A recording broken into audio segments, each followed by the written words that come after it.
Fear is the enemy.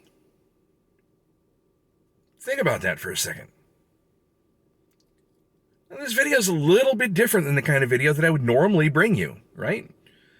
Normally I'd have a background or I'd be walking around and there's this persona that I would typically bring out for the camera.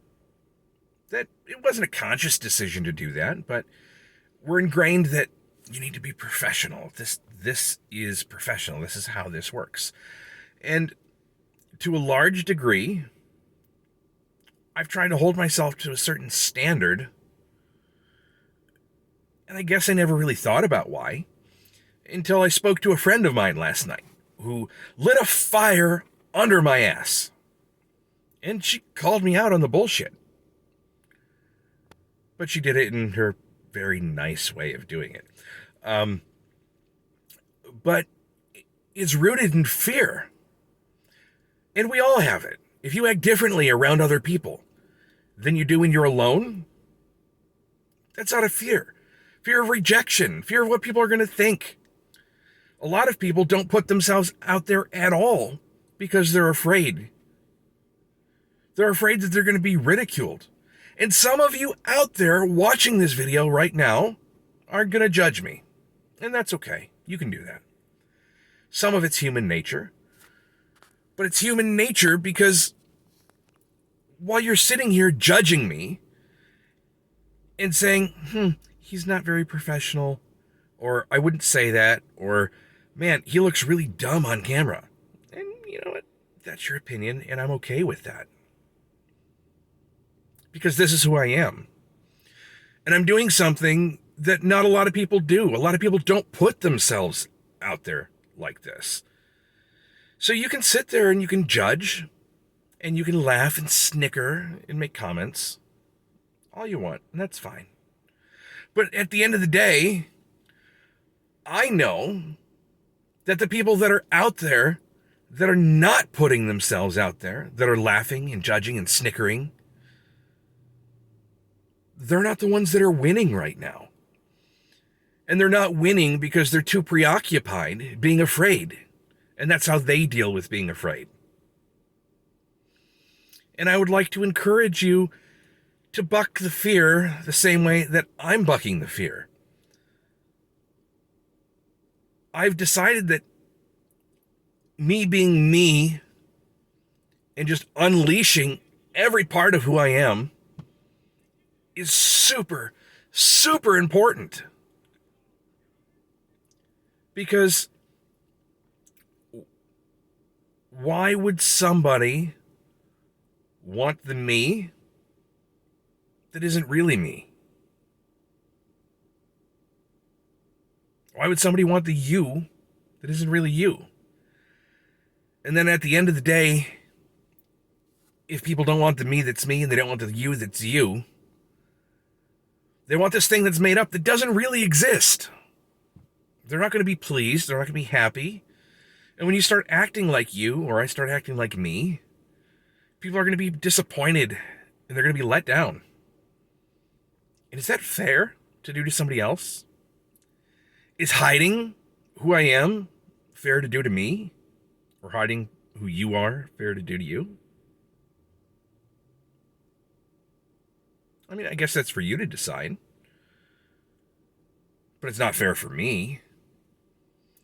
So I want to tell you that you need to be hyper aware and vigilant about allowing fear to creep in. Because fear is tricky. It seeps in to every little thing that we do. It gets crazy. It hides and you don't even realize that it's there. Until you stop and you think about why you're doing the things that you're doing. Or why I'm doing the things that I'm doing.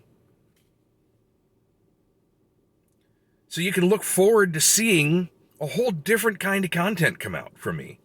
And I hope that it's content that you enjoy, but at the end of the day, if you don't, that's fine. You don't have to enjoy it. We can agree to disagree. Because nobody ever made an impact or made a difference by being just like everyone else, by doing what was expected. The car was not made by conforming to what everybody thought. The light bulb wasn't made by conforming to everyone thought. And if people in those times saw that we carried video cameras and little magic boxes we call cell phones around in our pockets, all hell would break loose. Those innovators are always called crazy. But it must be a special kind of infectious crazy, because the whole world has now gone crazy because we drive our cars around and we use light bulbs. And we carry magic boxes we call cell phones around in our pockets. Many of us are addicted to them to the point where they control everything we do, much like fear does. And as a person, we're motivated. Sometimes, as entrepreneurs, we're motivated by achieving things and doing things, setting goals and attaining that thing. But as humans, what motivates us more than anything is the fear of loss. What do you lose by putting yourself out there?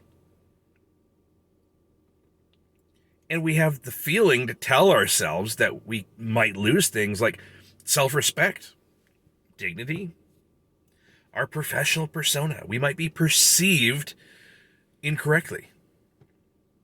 But at the end of the day, are those the people we want to work with? Are those the people that we want to let into our lives? Is their money that important? Is there friendship, that the fake friendship with the you that you don't really show other people? I don't think it's that important.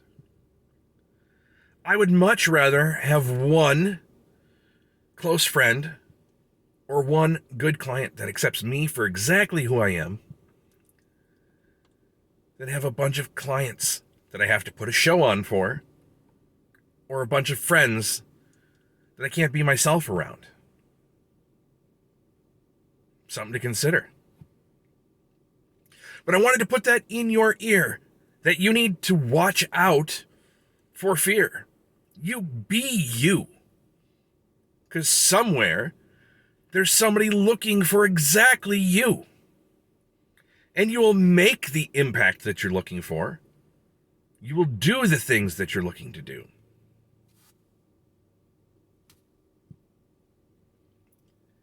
And by being fake. Now, not intentionally fake, mind you, but by allowing that persona to come through instead of just who you are,